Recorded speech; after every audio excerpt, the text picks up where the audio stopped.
بسم الله الرحمن الرحيم.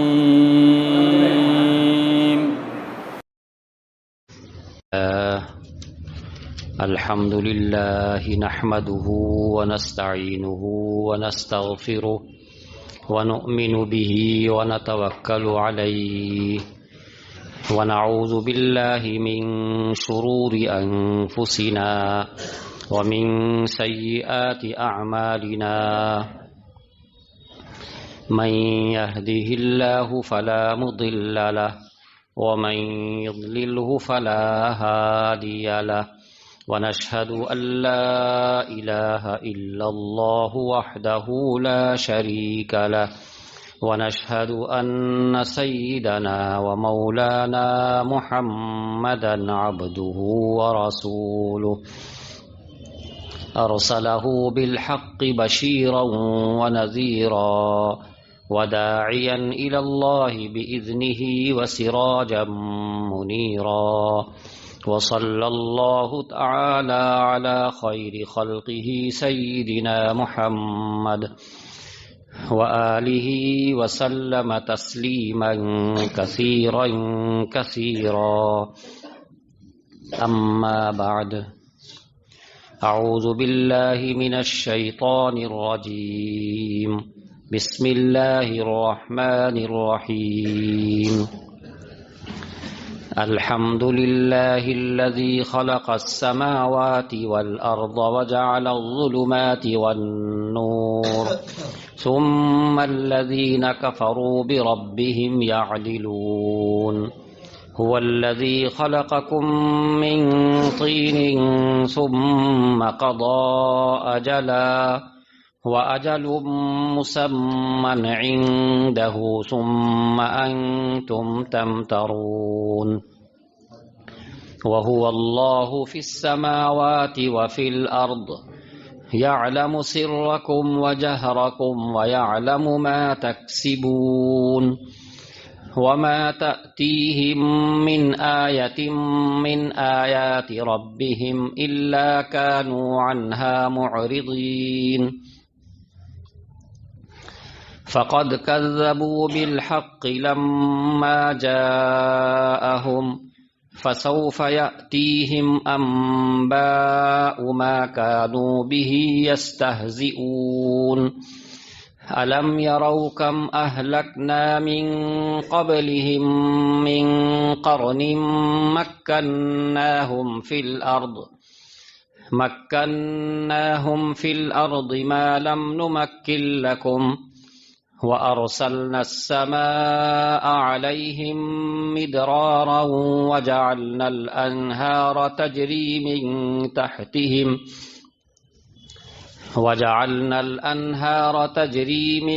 تحتهم فأهلكناهم بذنوبهم وأنشأنا من بعدهم قرنا آخرين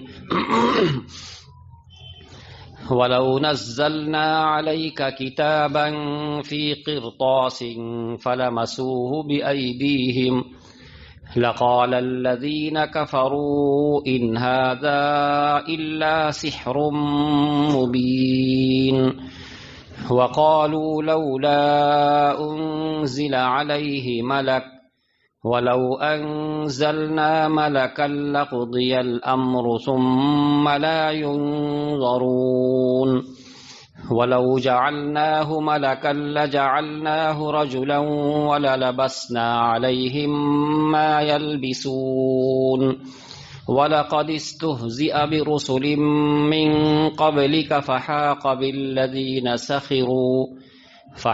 بالذين سخروا منهم ما كانوا به يستهزئون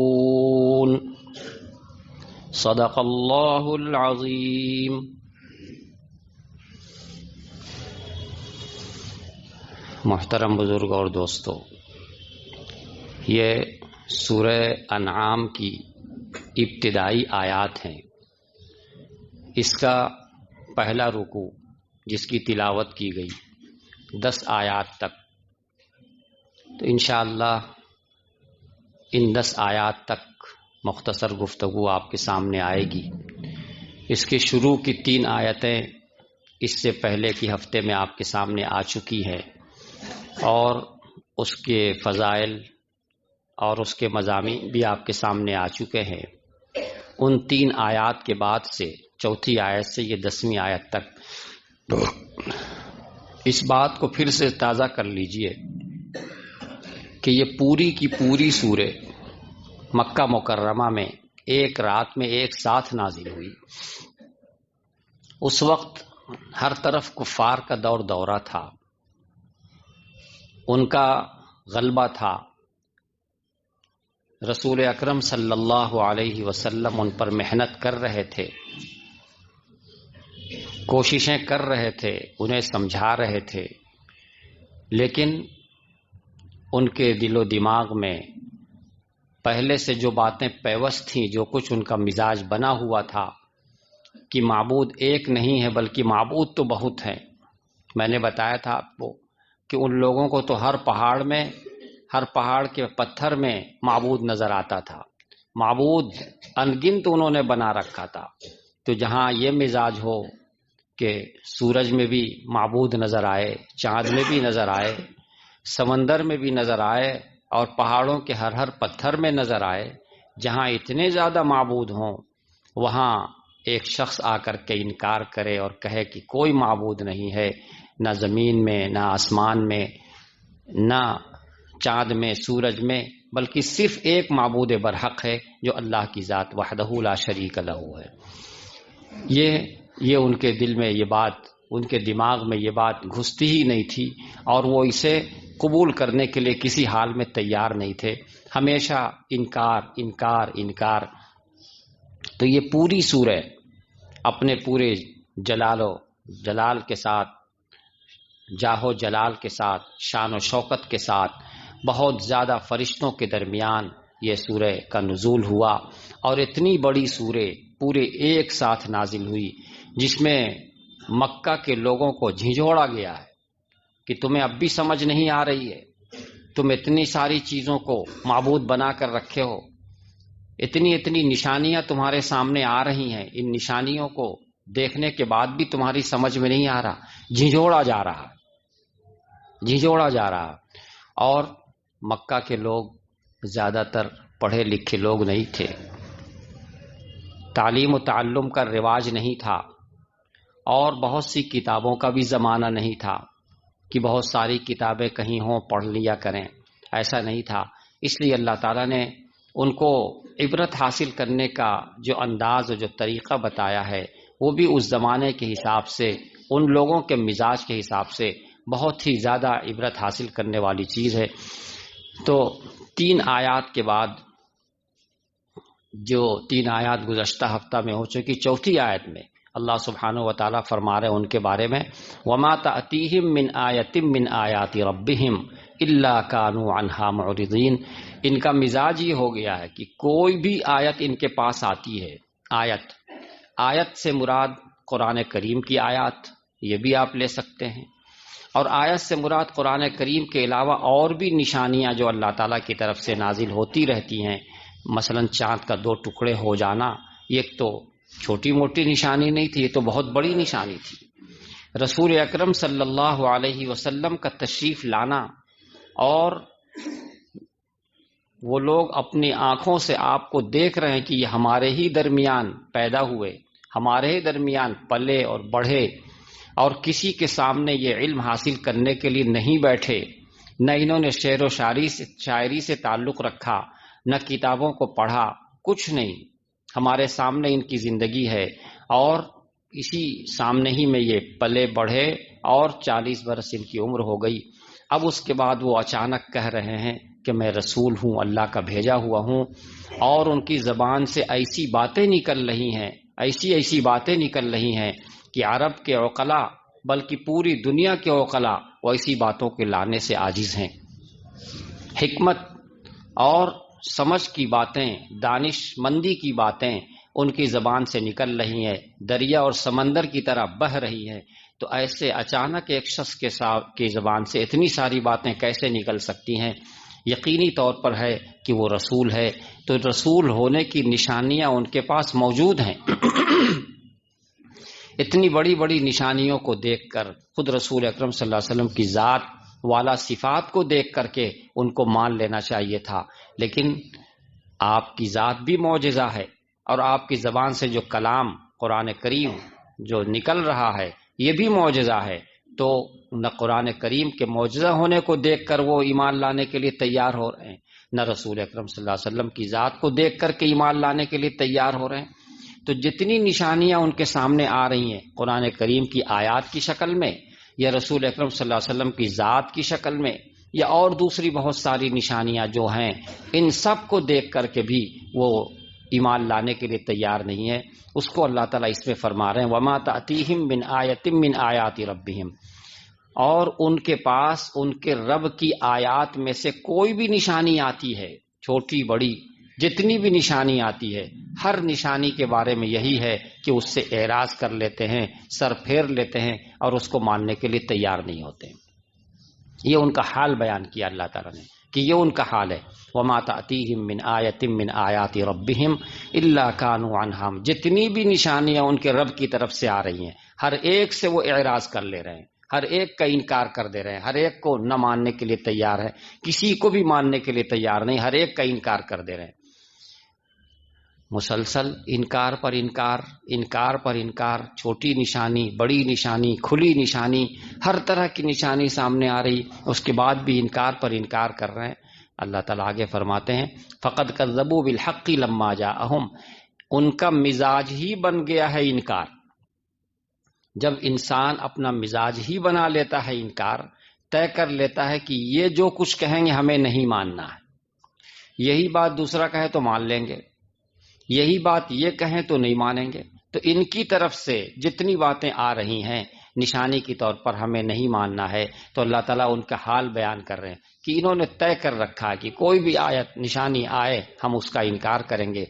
تو فقد کذبوا بالحق لما جاءہم، انہوں نے تو حق، جو حق ان کے سامنے آیا اس کا بھی انکار کر دیا، باوجود ہے کہ وہ جان چکے کہ یہ حق ہے، قرآن کریم اس کو جان چکے کہ یہ حق ہے، رسول اکرم صلی اللہ علیہ وسلم کی ذات ان کے بارے میں جان چکے کہ یہ سچے ہیں، تو حق جاننے کے بعد انہوں نے اس کا انکار کر دیا۔ کیوں؟ انکار کا مزاج بن گیا ہے، ذہن بن گیا کہ یہی ہے، انکار ہی کرنا ہے، انکار کرنا ہے، چنانچہ ہر کھلی بڑی چھوٹی ہر طرح کی نشانی کا انہوں نے انکار کیا۔ فقط کذبوا بالحق، انہوں نے تو حق کا بھی انکار کر دیا جو ان کے پاس آیا ہے۔ جب ایسا ہے تو کیا ہوگا؟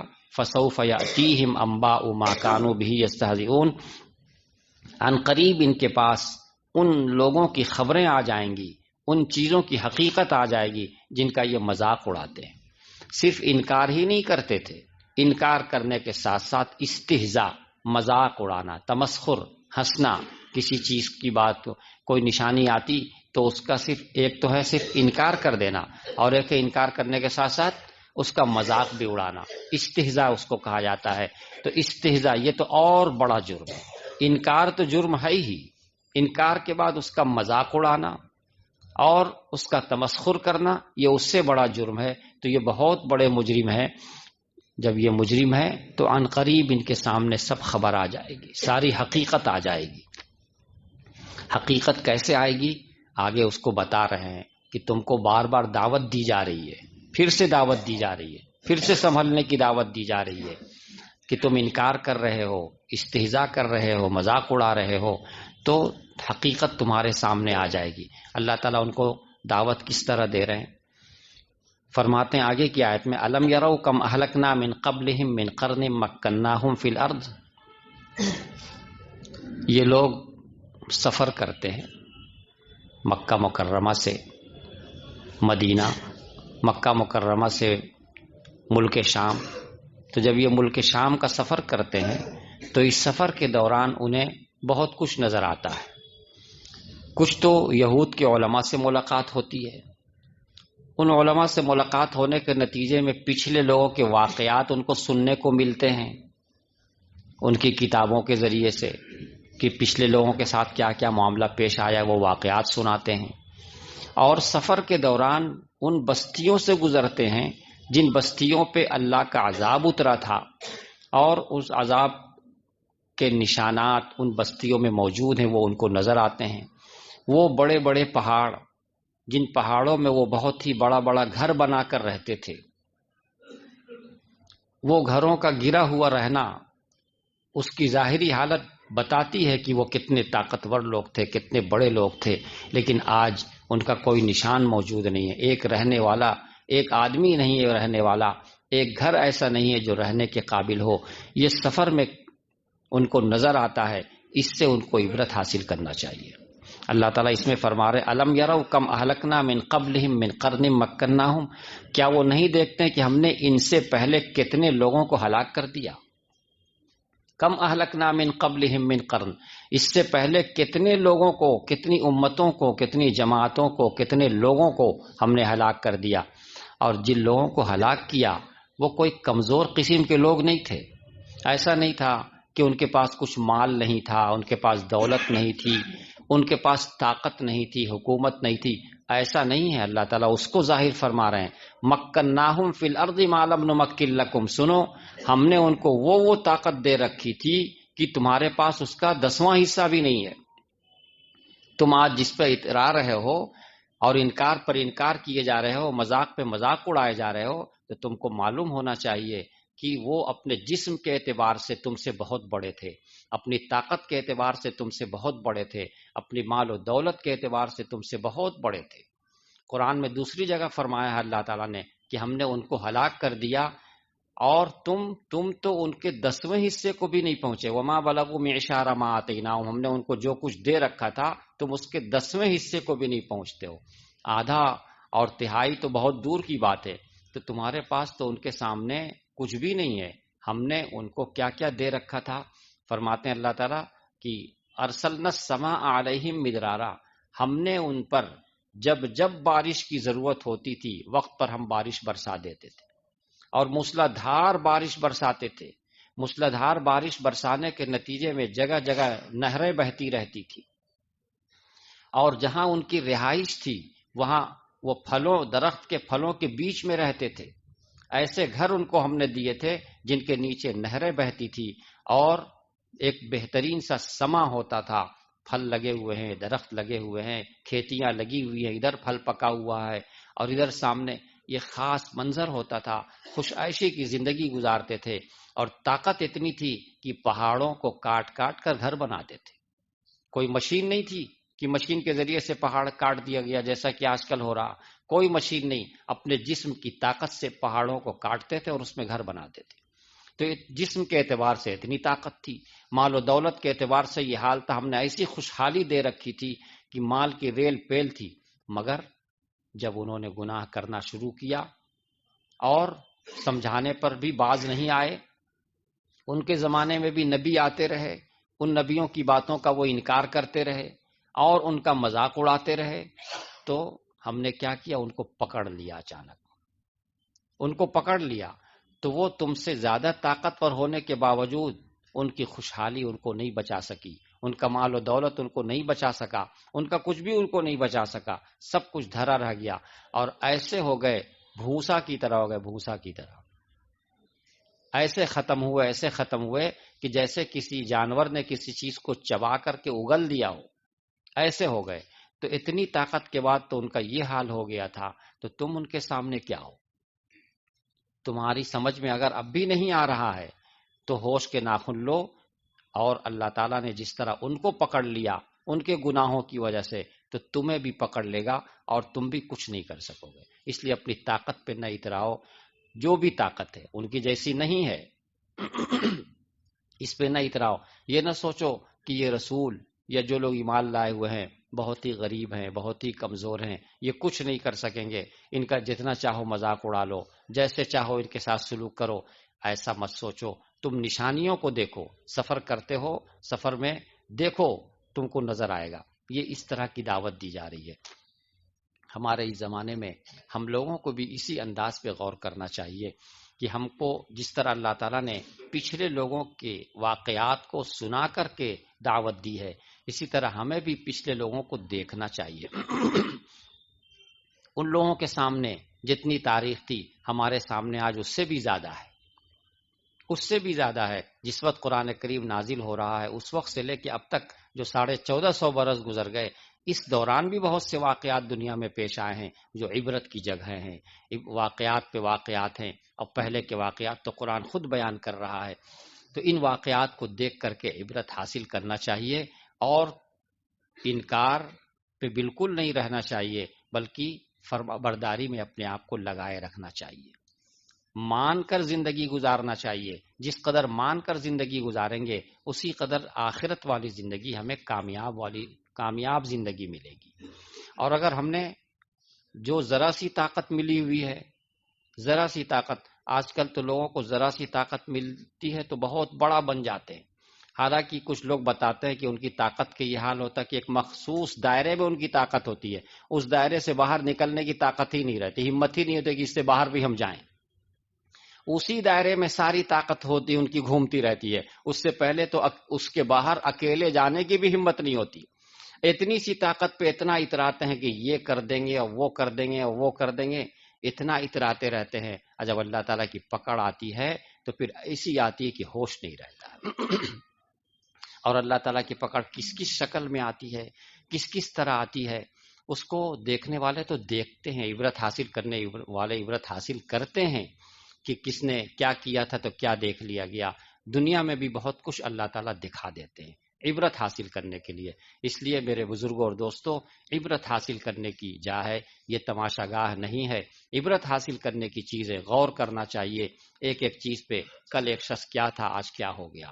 ایسا تھا کہ ہر وقت سینکڑوں لوگ اس کے ارد گرد گھومتے تھے، اس کے اشاروں پہ لوگ اٹھتے اور بیٹھتے تھے. آج ایسا ہو گیا ہے کہ اس کی اولاد بھی اس سے الگ ہو گئی ہے، کھانا دینے کے لیے تیار نہیں ہے، پاخانہ لگ رہا ہے تو جانے کی طاقت نہیں ہے، پاخانہ میں لتھڑا ہوا ہے. کہاں ہزاروں لوگ ساتھ دینے والے تھے، آج ایسا بھی نہیں ہے. تو ایسا وقت آ جاتا، اللہ تعالیٰ دنیا میں بھی دکھا دیتے ہیں. جب انسان انکار کرتا ہے، غلطیاں کرتا ہے اور اپنی ہیکڑی دکھاتا ہے تو اللہ تعالیٰ اس کی سب ہیکڑی کو چھین لیتے ایک دن میں، اور سب دکھلا دیتے ہیں کہ کہاں گئی تمہاری ہیکڑی، کیا ہوا جو کر رہے تھے. تو اللہ تعالیٰ ان کی چیزوں کو ذکر کر رہے ہیں کہ تمہارے پاس تو وہ طاقت نہیں جو ہم نے ان کو دے رکھا تھا. مکناہم فی الارض ما لم نمکن لکم، ان کو تو ہم نے وہ طاقت دے رکھی تھی جو آج ہم نے تم کو نہیں دیا ہے. ہم نے ان پہ آسمان سے موسلادھار بارش برسایا تھا، مسلسل بارش ہوتی رہتی تھی. وجعلنا الانہار تجری من تحتہم، اور ہم نے نہروں کو بنا دیا تھا جو ان کے گھروں کے نیچے بہتی تھی. فاہلکناہم بذنوبہم، پھر ہم نے ان کے گناہوں کی وجہ سے ان کو ہلاک کر دیا. ان کے گناہوں کی وجہ سے ان کو ہلاک کر دیا. معلوم ہوا کہ گناہ کے اندر یہ صفت ہے گویا کہ انسان کو اللہ تعالی ہلاک کر دیتے ہیں، اس کے انکار کرنے کی وجہ سے، اس کے گناہوں کی وجہ سے، ظلم کی وجہ سے اور بڑے بننے کی وجہ سے. پھر ہلاک کرنے کے بعد وَأَنشَأْنَا مِن بَعْدِهِمْ قَرْنًا آخَرِينَ، ہم نے دوسروں کو پیدا کر دیا. اب دوسرے لوگ وہاں زندگی گزار رہے ہیں، دوسرے لوگ گزار رہے ہیں. یہ سب تو ہم کر رہے ہیں. یہ دوسرے لوگ اگر انہوں نے بھی وہی کرنا شروع کیا تو پھر کیا وجہ ہے کہ ہم پھر ان کو نہیں پکڑیں گے؟ ان کو پکڑا تھا، ان کو ہلاک کر دیا تھا، تو یہ بھی اگر اسی راہ پہ چلیں گے تو ہم بھی پھر اسی راہ پہ چلیں گے. سورہ بنی اسرائیل میں اللہ تعالیٰ فرماتے ہیں وَإِنْ عُدْتُمْ عُدْنَا، اگر تم دوبارہ غلطی کرو گے تو ہم دوبارہ سزا دیں گے. وَإِنْ عُدْتُمْ عُدْنَا، اگر تم لوٹے تو ہم بھی لوٹیں گے. تو یہ تو اللہ تعالیٰ نے جگہ جگہ بتا دیا قرآن کریم میں. اور یہ بھی فرما دیا ہے ان تنصر اللہ ینصرکم، اگر تم اللہ کی مدد کرو گے تو اللہ تمہاری مدد کرے گا. ان تنصر اللہ ینصرکم، اللہ کی مدد کیا ہے؟ یعنی ان کی فرما برداری کرنا. اللہ کو مدد کی ضرورت نہیں ہے، یہ ایک انداز ہے گفتگو کا. ان تنصر اللہ، اگر تم اللہ کی مدد کرو یعنی اللہ کی فرما برداری کرو، اللہ تمہاری مدد کرے گا، تمہاری ہر ضرورت پوری کرے گا، اور شان و شوکت کی زندگی تم کو دے گا، امن و سکون کی زندگی دے گا. ایسا کرے گا. انکار کرنے والے کا عجیب حال تھا. نضر ابن حارث ایک شخص تھا، اس کے ساتھ اور بھی لوگ تھے، عبداللہ ابن ابی، امیہ، حارث ابن نوفل، یہ سب لوگ تھے. ان لوگوں نے تو انکار کرنے کی حد کو بھی پار کر دیا. آپ صلی اللہ علیہ وسلم سے آ کر کہنے لگا اے محمد، ارے کوئی فرشتہ آ کے کہتا کہ آپ رسول ہیں تب تو ہم مانتے. کوئی فرشتہ آ کر کے کہتا، سن لیجیے اچھی طرح، آپ آسمان پر جائیے اور آسمان پر سے کتاب لے کر کے آئیے، اور اس کے ساتھ ساتھ 4 فرشتہ بھی آئے، اور وہ چاروں فرشتے آ کر کے یہ کہیں کہ ہاں یہ کتاب جو ان کے ہاتھ میں ہے یہ اللہ کی کتاب ہے. وہ گواہی دیں آ کر کے، اور چاروں فرشتے آ کر گواہی دیں کہ یہ اللہ کی کتاب ہے، اور یہ بھی گواہی دیں کہ یہ رسول ہیں، ایسا آپ کر کے دکھائیے تب ہم مانیں گے۔ اتنی بات کہنے کے بعد آخر میں یہ بھی کہتے ہیں کہ تب بھی ہم ماننے والے تھوڑی ہیں۔ آپ سوچ سکتے ہیں کہ انکار کی کس حد پہ وہ لوگ پہنچے ہوئے تھے۔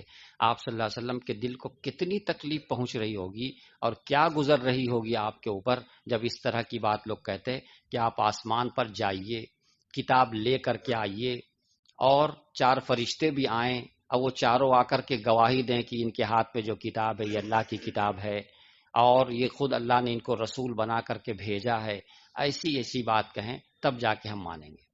اس طرح انکار، اس طرح آپ صلی اللہ علیہ وسلم کے ساتھ ان کا معاملہ ہوتا تھا، اس قدر تکلیف دہ اور اس قدر تکبرانہ ان کا حال تھا۔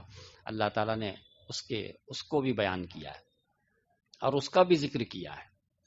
اور کچھ لوگوں نے تو اس سے بھی آگے بڑھ کر یہ مطالبہ کیا کہ اللہ تعالیٰ کو رسول بنا کے بھیجنا تھا تو انسان کو کیوں بنایا، فرشتے ہی کو رسول بنا کے بھیج دیتے، فرشتے آتے رسول بن کر کے تو ہم لوگ ان کو مان لیتے۔ یہ تو ہمارے ہی جیسے انسان ہیں، ہم بھی کھاتے ہیں یہ بھی کھاتے ہیں، ہم کو بھوک لگتی ان کو بھی بھوک لگتی، ہم سوتے ہیں یہ بھی سوتے ہیں، ساری ضرورتیں ان کی ہماری طرح ہیں۔ تو فرشتوں کو اگر اللہ تعالیٰ رسول بنا کے بھیج دیتا تو ہم اس کو مان لیتے، ایمان لے آتے۔ تو گویا دو طرح کی باتیں سامنے آ گئی، ایک تو یہ کہ انہی کو رسول بناتے لیکن فرشتے آ کے گواہی دیتے کہ یہ رسول ہیں، اور دوسرا مطالبہ اس سے بھی آگے بڑھ کر کے کہ فرشتے ہی کو رسول بنا کر کے بھیج دیا جاتا، انسان کو کیوں رسول بنا کر کے بھیجا گیا، یہ تو ہماری طرح ہے، ہماری طرح ان کو تکلیف ہوتی ہے، ہماری طرح سب کچھ ان کو ہوتا ہے۔ یہ سب کیا ہے؟ یہ سب بڑے بڑے مطالبات ہیں، معاندانہ، یعنی ماننا ہے نہیں، دشمنی میں، عناد میں ایسی باتیں کہو کہ آدمی زچ ہو جائے، تنگ ہو جائے، پریشان ہو جائے، بس پریشان کرنا۔ اللہ تعالیٰ ارشاد فرما رہی اس آیت کریمہ میں وَلَوْ نَزَّلْنَا عَلَيْكَ كِتَابًا فِي قِرْطَاسٍ فَلَمَسُوهُ بِأَيْدِيهِمْ، اللہ تعالیٰ اپنے علم ازلی کے اعتبار سے بہت ہی واضح لفظوں میں ارشاد فرما رہے ہیں، اچھی طرح سن لیجئے۔ فرماتے ہیں وَلَوْ نَزَّلْنَا عَلَيْكَ كِتَابًا، اگر اے رسول، اگر ہم آپ کے ہاتھ میں ایک کتاب دے دیتے، کتاب نازل کر دیتے۔ یہ تو قرآن کریم جو نازل ہوتا تھا یہ تو کتاب کی شکل میں نہیں اترتا تھا، وہ تو حضرت جبرائیل علیہ الصلوۃ والسلام آتے تھے، آ کے پڑھ کر کے سناتے تھے، آپ کے قلب اطہر پہ اس کو نازل کرتے تھے اور آپ اسے یاد کر لیتے تھے، پھر آپ اس کو پڑھتے تھے اور لکھواتے تھے۔ کتاب کی شکل میں نہیں یہ قرآن کریم اتار دیا گیا، وہ ان کا مطالبہ تھا کہ آپ آسمان پہ جائیے اور کتاب کی شکل میں لے کر کے آئیے۔ تو اللہ تعالیٰ فرما رہے وَلَوْ نَزَّلْنَا عَلَيْكَ كِتَابًا، اگر ہم آپ کے اوپر کتاب کی شکل میں نازل کر دیتے، فی قرطاسٍ، کسی کاغذ میں، جیسے کاغذ میں ابھی آج قرآن کریم موجود ہے، فی قرطاس، ایک کاغذ میں ہم کتاب اتار کر کے لکھ کر کے آپ کے پاس بھیج دیتے، فَلَمَسُوهُ بِأَيْدِيهِمْ، پھر وہ لوگ صرف دیکھ نہیں لیتے، اپنے ہاتھ سے چھو لیتے، فَلَمَسُوهُ بِأَيْدِيهِمْ، ایدی ہاتھ کو کہتے ہیں، ہاتھ سے چھو لیتے اس کو۔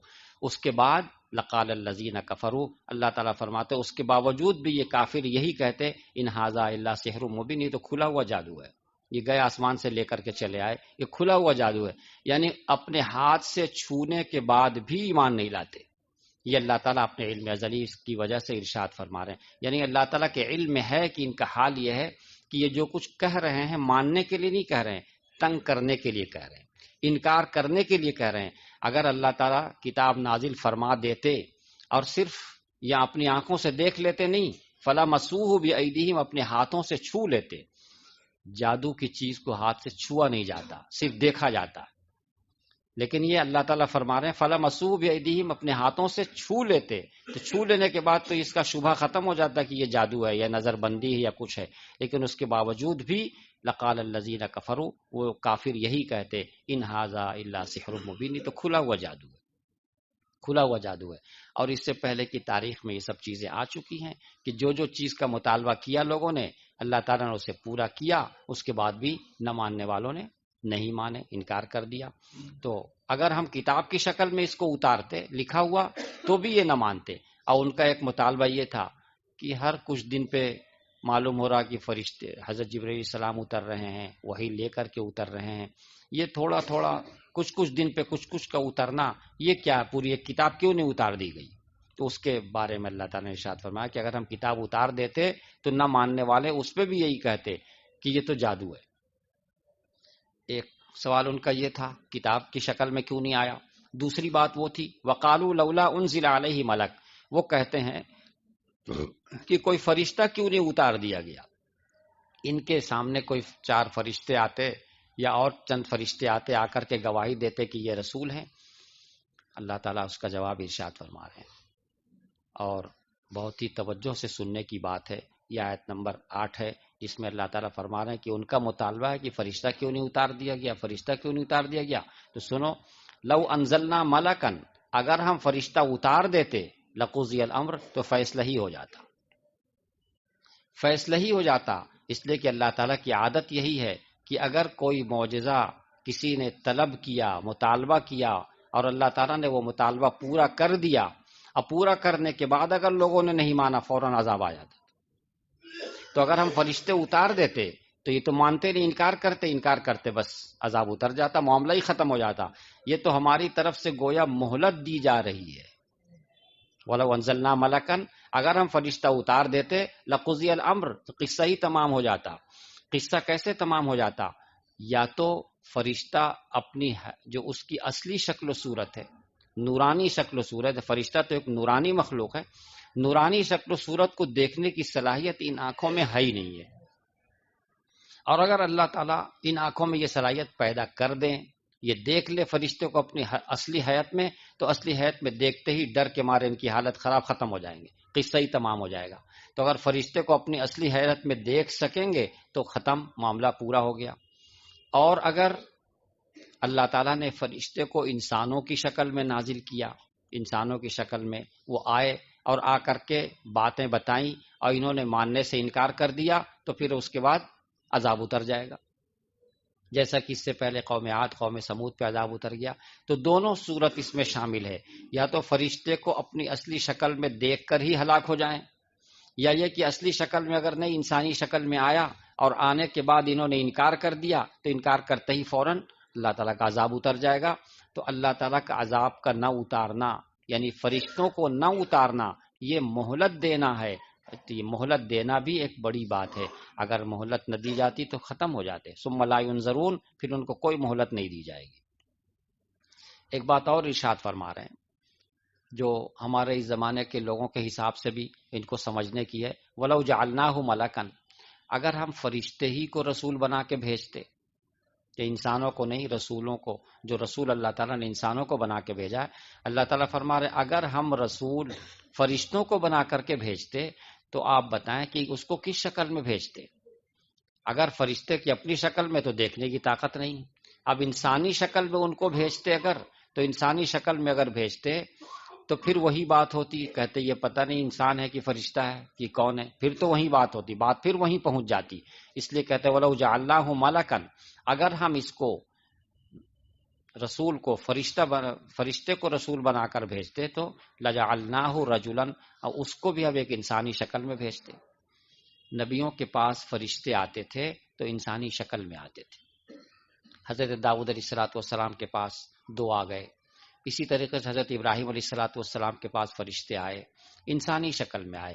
رسول اکرم صلی اللہ علیہ وسلم کے پاس حضرت جبرائیل علیہ السلام تشریف لاتے تھے تو حضرت دحیہ کلبی ایک صحابی ہیں، ان کی شکل میں تشریف لاتے تھے.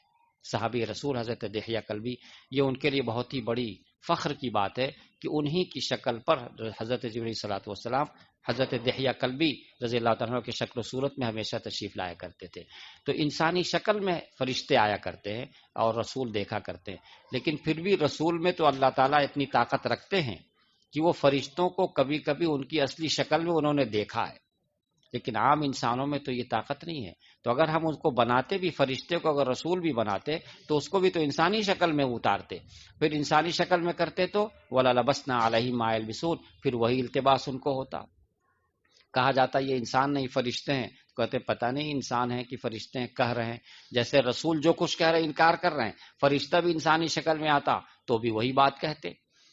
انسانوں کو اللہ تعالیٰ نے انسانوں کے درمیان رسول کو، انسان کو رسول بنا کر بھیجا تاکہ انسان کی جتنی ضروریات ہیں وہی ضروریات اس کے بھی ہوں، تو اس کو سمجھنا، ساتھ میں بیٹھنا، مسئلہ سیکھنا، مسئلہ سمجھنا سب آسان ہوگا. ورنہ یہ تو کہہ سکتا تھا بھائی ہم کو بھوک لگتی ہے، ہم کو پیاس لگتی ہے، اور ہمارے پاس خواہشات ہیں. فرشتہ تو رسول بن کے آیا، اس کو نہ بھوک لگتی ہے، نہ پیاس لگتی ہے، نہ کھانے کی ضرورت ہے. ہم تو اس لیے چوری کر لیتے ہیں کہ بہت بھوک لگ جاتی ہے، بس کچھ چوری کر لیتے ہیں. ہم تو اس لیے کوئی چیز لے لیتے ہیں، کوئی چیز پسند آ جاتی ہے لے لیتے ہیں. فرشتے کو بھوک ہی نہیں لگتی، پیاس ہی نہیں لگتی، کھانے کا تقاضا ہی نہیں ہوتا، تو وہ کیوں چوری کرے گا؟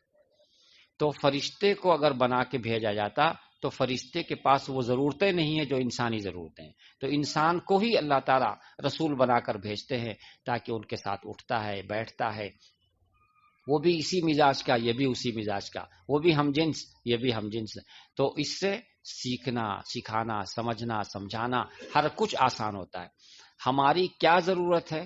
رسول بحیثیت انسان کے ہماری ضرورتوں کو سمجھتا ہے، اور ہم جب ان کی چیزوں کو دیکھتے ہیں تو ہم بھی ان کو سمجھتے ہیں. لیکن اگر وہ رسول، آنے والا رسول انسان نہ ہو تو وہ ہماری ضرورت کو کیسے سمجھے گا؟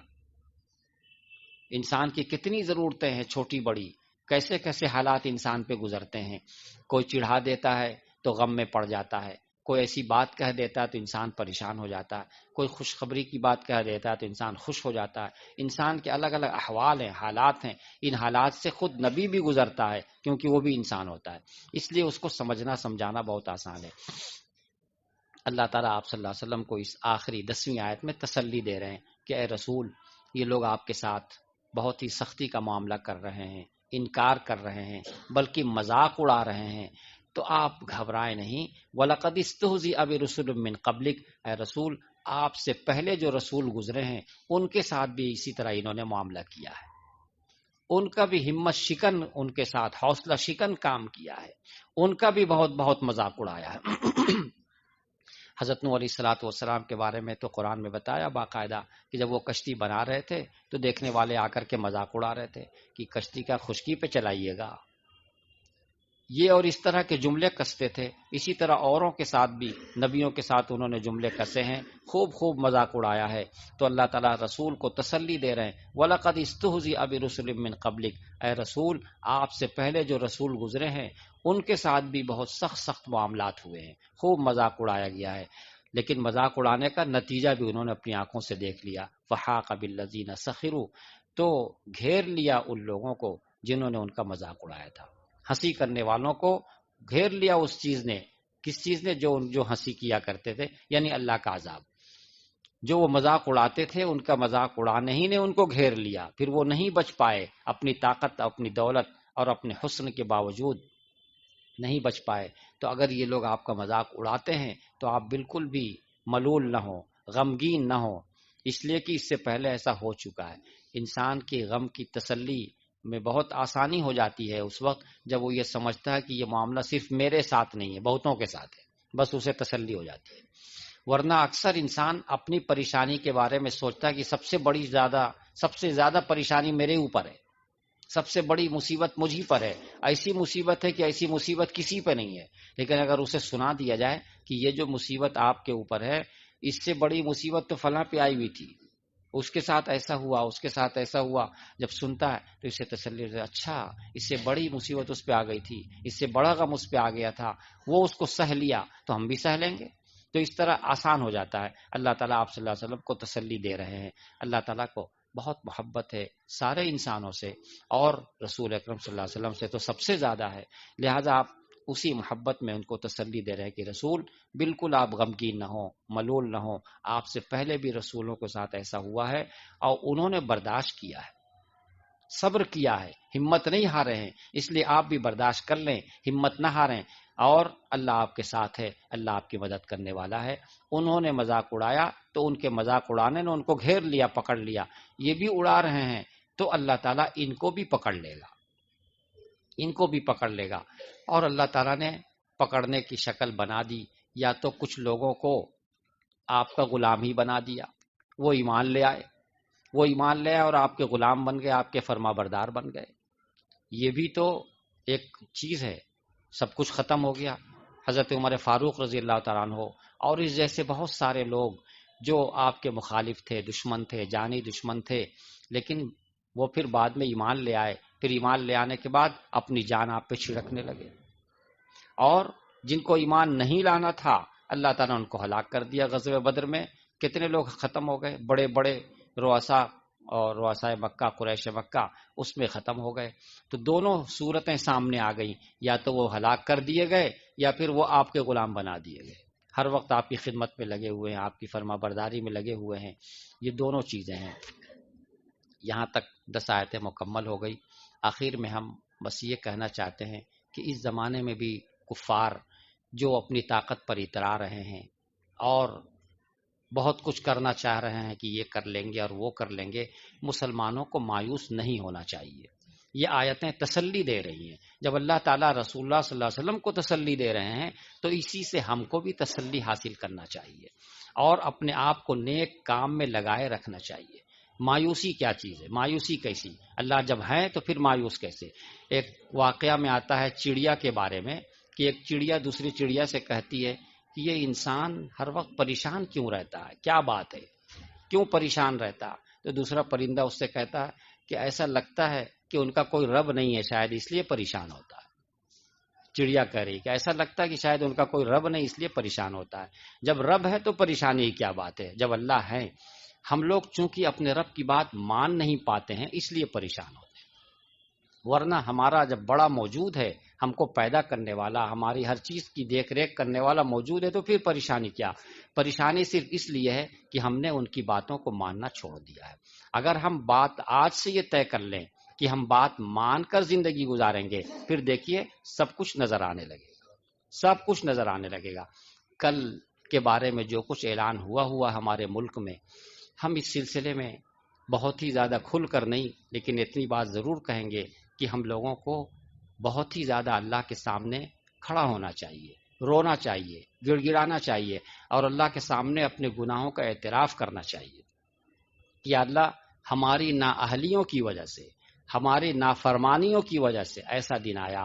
اگر ہم سب کے سب لوگ نماز پابندی سے پڑھتے رہتے، اور سب کے سب نہیں، ہم تو یہاں تک کہیں گے کہ آدھا 50% بھی لوگ نماز پڑھتے رہتے پابندی سے، تو ایسا دن نہیں آتا جو دن آج ہم کو اپنے دیکھنے کو مل رہا ہے. تو ہم لوگوں نے تو اتنا اپنے آپ کو اتنا نیچے کر دیا ہے، اتنے پیچھے ہم چلے گئے ہیں کہ جو کچھ نظر آ رہا ہے ہمارے حالات کے حساب سے کم ہے. ہم جتنا نیچے جا چکے ہیں اپنے اعمال کے اعتبار سے، ہم جتنے نیچے جا چکے ہیں ہمارے احوال ابھی اتنے نیچے نہیں پہنچے ہیں. اس لیے اس کو سمجھنے کی کوشش کیجیے. کل آپ حضرات ہو سکے تو روزہ رکھیں اور پورا دن اعمال میں گزاریں، نمازوں میں، تلاوتوں میں، اور اللہ سے خاص طور سے زیادہ مانگ کر کے گزاریں کہ اللہ ہماری نافرمانیوں کی وجہ سے، ہماری نااہلیوں کی وجہ سے، ہمارے مسلسل گناہوں کی وجہ سے یہ ہو رہا ہے کہ غیر ہم پہ غالب ہوتے چلے جا رہے ہیں، غیر ہم پہ غالب ہوتے چلے جا رہے ہیں. اور آپ کو شاید اندازہ نہیں ہے کہ اطراف میں کیا کیا ہو رہا ہے، کس طرح کا جشن منایا جا رہا ہے، کس طرح کی تیاری کی جا رہی ہے. تو اس سے جو ہے دیکھنے والوں کا دل دکھتا ہے، مایوسی چھاتی ہے. تو ہم کہتے ہیں مایوس نہیں ہونا ہے، بس اللہ کے سامنے اپنے آپ کو پیش کر دینا. جتنا ہم اللہ کے سامنے اپنے آپ کو پیش کریں گے، جتنی عاجزی کریں گے، اتنی اللہ تعالیٰ کی طرف سے رحمتیں اتریں گی. اور وہ تو غالب ہے، ہر چیز پہ غالب ہے، اس کو کوئی عاجز کرنے والا نہیں ہے، کوئی عاجز کرنے والا نہیں ہے. وہ رسی ڈھیل دیتے ہیں، اور جب کھینچنا شروع کرتے ہیں تب سمجھ میں آتا کہ کیا سے کیا ہو گیا. اس لیے بالکل نہ مایوس ہونا ہے، نہ فضول باتیں کرنی ہے، کام میں اپنے آپ کو لگائے رکھنا ہے. اللہ تعالیٰ مجھے بھی اور آپ کو بھی، سب کو زیادہ سے زیادہ فرما برداری میں لگے رہنے کی توفیق عطا فرمائے. دعا کر لیجئے اپنے پورے ملک میں امن کے لیے اور پوری دنیا میں امن کے لیے. اللهم صل على سيدنا ومولانا محمد كما صليت على إبراهيم وعلى آل إبراهيم إنك حميد مجيد. اللهم بارك على محمد وعلى آل محمد كما باركت على إبراهيم وعلى آل إبراهيم إنك حميد مجيد. ربنا ظلمنا أنفسنا وإن لم تغفر لنا وترحمنا لنكونن من الخاسرين. ربنا ظلمنا أنفسنا وإن لم تغفر لنا وترحمنا لنكونن من الخاسرين. ربنا ظلمنا أنفسنا وإن لم تغفر لنا وترحمنا لنكونن من الخاسرين. ربنا آتنا في الدنيا حسنة وفي الآخرة حسنة وقنا عذاب النار. ربنا آتنا من لدنك رحمة وهيئ لنا من أمرنا رشدا ربنا آتنا من لدنك رحمة وهيئ لنا من أمرنا رشدا ربنا آتنا من لدنك رحمة وهيئ لنا من امرنا رشدا۔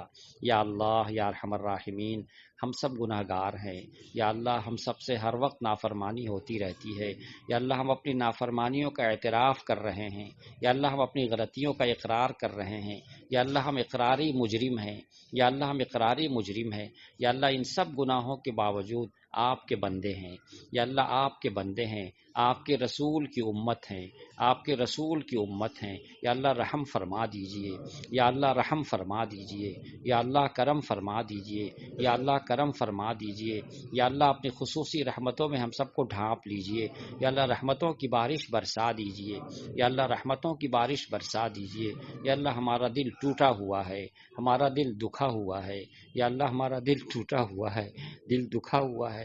آپ اس دل کے پاس زیادہ ہوتے ہیں جو دل دکھا ہوتا ہے، جو دل ٹوٹا ہوتا ہے اس دل کے پاس زیادہ ہوتے ہیں۔ یا اللہ ہم سب کو اپنا قریبی بنا لیجئے، یا اللہ ہم سب کو اپنا قریبی بنا لیجئے، یا اللہ ہم سب کو اپنا قریبی بنا لیجئے، یا اللہ ہم سب کو اپنی فرما برداری کرنے والا بنا دیجئے۔ یا اللہ تھوڑی سی عمر آپ نے عطا فرمائی ہے، پھر تو آپ اپنے پاس ہی بلا لیں گے، یہ جو تھوڑا سا آپ نے وقت دیا ہے اس میں کام کرنے والا بنا دیجئے، ہر طرح کی فضول چیزوں سے ہم سب کی حفاظت فرما دیجئے، ہر طرح کی فضول چیزوں سے ہم سب کی حفاظت فرما دیجئے۔ یا اللہ پوری زندگی ہماری آپ کی فرما برداری میں گزرے، ایک ایک لمحہ آپ کی فرما برداری میں گزرے، اٹھتے بیٹھتے سوتے جاگتے ہر وقت آپ ہی کی فرما برداری میں ہم لگے رہیں، آپ ہی کی یاد میں لگے رہیں۔ ایسی زندگی عطا فرما دیجئے، یا اللہ ایسی زندگی عطا فرما دیجئے۔ یا ارحم الراحمین ہماری کمزوریوں پہ نظر فرما لیجئے، یا اللہ ہماری کمزوریوں کو دیکھتے ہوئے ہم پہ رحم فرما دیجئے، یا اللہ ہماری کمزوریوں کو دیکھتے ہوئے ہم پہ رحم فرما دیجئے۔ یا اللہ اپنے رسول کے فیوض کو ہم پر عام و تام فرما دیجئے، یا اللہ رحم فرما دیجئے، کرم فرما دیجئے، پورے ملک میں امن عطا فرما دیجئے، پورے ملک میں امن و سلامتی عطا فرما دیجئے، پورے ملک میں امن و سلامتی عطا فرما دیجئے، پوری دنیا میں امن و سلامتی عطا فرما دیجئے۔ مظلوموں کی مدد فرمائیے، مظلوموں کی مدد فرمائیے، ظالموں کے ہاتھ کو پکڑ لیجئے، یا اللہ ظالموں کے ہاتھ کو پکڑ لیجئے، یا اللہ ظالموں کے ہاتھ کو پکڑ لیجئے۔